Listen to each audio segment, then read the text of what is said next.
The focus of this research proposal is on the effect that youth work has in schools in helping disaffected young people. Previous research by Harland, Morgan and Muldoon for the Department of Education in 2005 supports the notion that young people who find it difficult fitting into mainstream education systems would benefit from the informal education offered by youth workers. It's hard to underpin exactly what youth work is by considering just one definition, and it's helpful to think of there being different forms of youth work.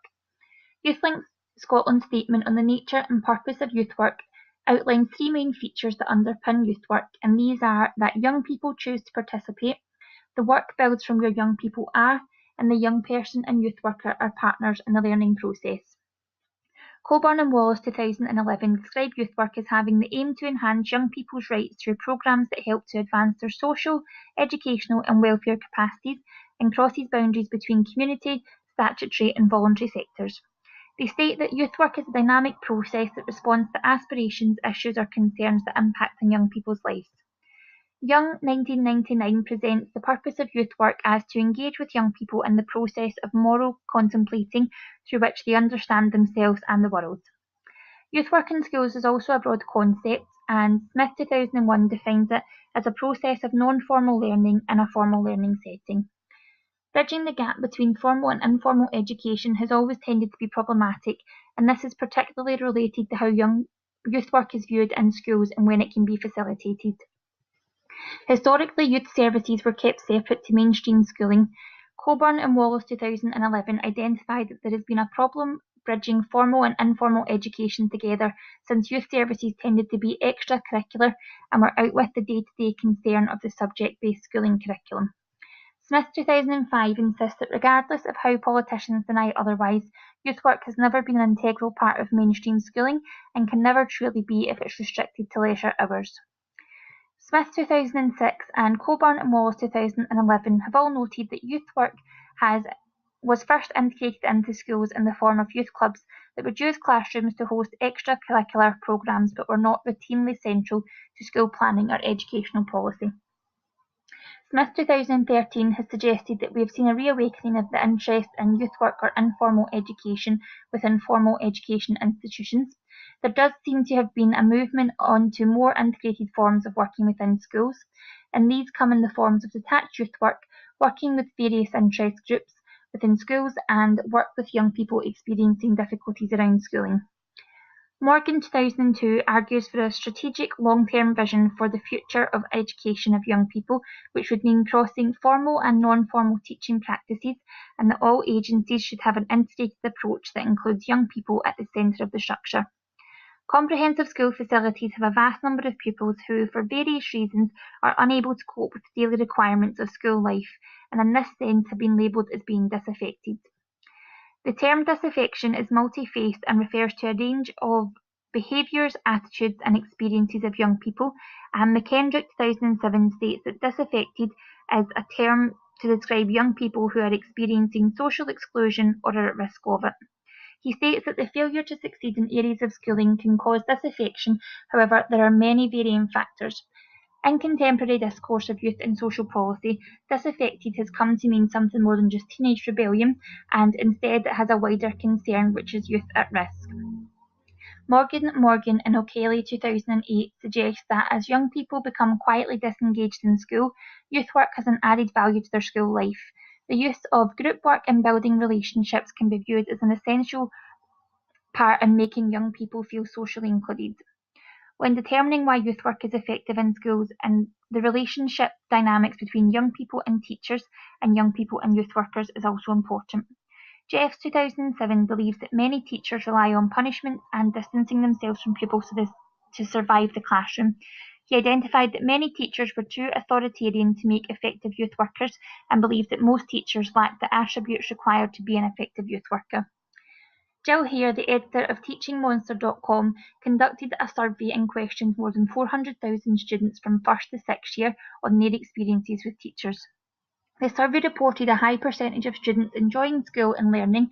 However, a low percentage of students felt that they were respected by their teacher, felt that their teacher cared about them, and felt that their teacher was approachable if they had a problem. While this doesn't reflect the notion of every student, it offers a good insight into the young people's relationship with teachers. A youth worker, however, is an independent person who a young person can turn to for non-judgmental support. A youth worker can do a lot to broaden the range of experiences available to a young person in school. Youth workers are more than just youth workers to young people. They act as friends, they act as family, they act as social workers. They're the ones who are there to listen. They've been there when I've needed them and guided me in the right way in order to give the support that obviously I needed at the time. It's easy to talk to them, that you can trust them, like they're just still there for you if anything bad happens. They also serve as an educational haven. Young people can come together and discuss issues like equality, liberation and expression. These examples reinforce the need for youth workers in schools due to the relationships they have with the students. Doyle 1999, Jeff 2001 and Smith 2013 believe that youth work in schools works for disaffected young people due to the characteristics that make youth work a discrete activity. In summary, these characteristics are the relationship between the worker and the young person is voluntary, the focus is on the young person's needs and not the institutional needs, and education is at the heart of their work. The emphasis in voluntary participation in youth work has distinguished its services from other services available to young people. Building relationships is central to youth work in practice and theory. It's a fundamental source of learning, and Smith 2001 believes that if we pay attention to the nature of the relationship between educators and learners, we can work in ways more appropriate to people's needs. Smith 2013 suggests also that the person and character of a youth worker is fundamental to the importance of making youth work work. He believes that the relationship built in youth work should be built on trust, honesty, integrity, and should have a degree of flexibility. If this is the case, youth work should thrive as it's a friendship and not just a working relationship. According to Beck and Purcell 2013, youth work has a pedagogic approach as it aims to start where the young person is in relation to their own values, views and principles, as well as their own personal and social space. It seeks to then go beyond where they start to widen their horizons, promote participation and invite social commitment by encouraging them to be critical and creative in their responses to their experiences in the world around them. The general theme in literature is that youth work is beneficial for disaffected youth as it has a focus on the young person's needs and equipping them with social skills for life. The research proposed is intended to enhance young people's capacity for positive action in line with CLD competencies. Central to community learning and development is empowering people individually and collectively to make positive changes in their lives through learning. By working in partnership with young people, a learning process can be created which contributes to improving their life chances, personal development and active citizenship. Hart's ladder of participation has 7 steps in youth work that can be linked to the competencies and values that underpin CLD. Each of the steps in the ladder describes how the process of youth work in schools allows the young person to build new relationships, to learn collaboratively with others and feel included, encourage the young person to realise their potential and capabilities to make their own decisions, and to empower the young person through a range of different learning contexts available to them. The intended research methodology will be ethnographic with a qualitative strategy. Ethnography is a qualitative research design that studies a distinct culture within society and has roots in anthropology and sociology and draws on both. Atkins and Wallens 2012 state ethnography means a structured observational study of activities in a setting, and those who use an ethnographic approach immerse themselves in the setting and make use of interviews and observation. Drawing on literature by Gom 2004, ethnographic research would be appropriate for this research as it has ecological validity, meaning it can capture how things would be irrespective of the research taking place. Ethnographic research is intended as the research as it will be carried out in schools with young people and therefore they would feel comfortable in their known surroundings and would be able to participate in activities as normal. These activities would have occurred regardless of the research taking place, therefore the researcher being there should have little or no impact on the activity. The intended approach to research will be interpretivist, which has an ontological viewpoint of relativism and the epistemological viewpoint of subjectivism. According to Morgan 2015, this means that reality is individual and differs between each person, and knowledge is constructed through our interactions with the world around us. An interpretivist approach to research, according to John Jajewski is based on a naturalistic approach to collecting data using methods such as interviews and observations, which is appropriate in relation to ethnographic research. Some limitations that need to be considered when using ethnographic research is the length of time the researcher will spend in the setting, researching the culture. Qualitative inquiry employs different philosophical assumptions, strategies for inquiry, and methods of data collection, analysis, and interpretation. Cresswell 2009 details how a qualitative approach to research has several characteristics. Characteristics identified which are key to this research are that the research is carried out in the natural setting. The researcher is the instrument of research. The researcher collects multiple sources of data, and during the research, the researcher always keeps a focus on the participant. According again to Cresswell 2009 and Atkins and Wallace 2013, qualitative research procedures involve 4 basic types, which are observation, interviews, documents, and audiovisual materials. Methods that will be chosen to capture data during this research will be participant observation, which is beneficial as it allows the researcher to get first-hand experience and information can be recorded as it occurs. Group and individual interviews are beneficial as it allows the researcher to direct a line of questions and relate it to the research question, and it also allows the participant to reflect on historical events. Audiovisual material would be useful as, giving consent, photos and videos could be taken which the researcher could reflect on in case they missed something during the activities, which is vital to the research. Research involving children and young people raises specific ethical issues primarily related to concerns regarding competence, autonomy and vulnerability. Atkins and Wallace 2012 note that educational research using an ethnographic approach raises significant ethical issues.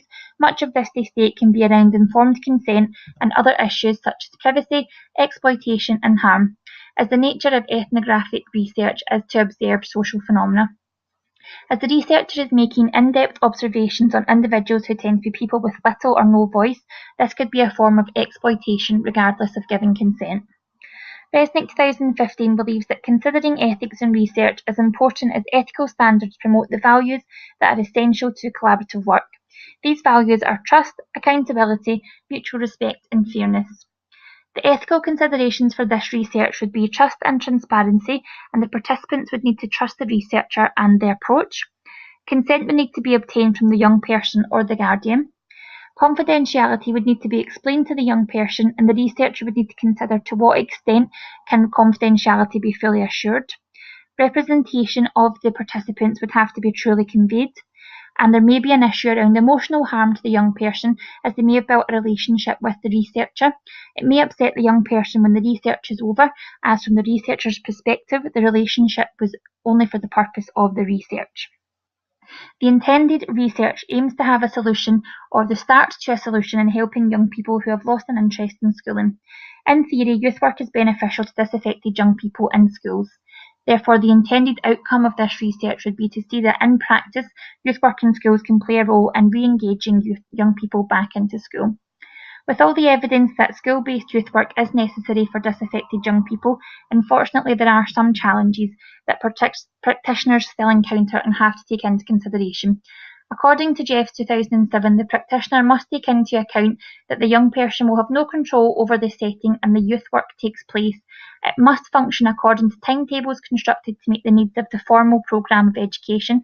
In comparison to academic work driven by examination, youth work will be perceived as a marginal focus and in the school curriculum. And lastly, the youth workers will be perceived as less important in mainstream schooling as teachers, managers or lecturers. Unfortunately, in these environments there are hierarchical structures based on power, salary, subject taught and ability to control students, and youth workers score low on these. This could also be a basis for further research into challenging the gap between formal and informal education.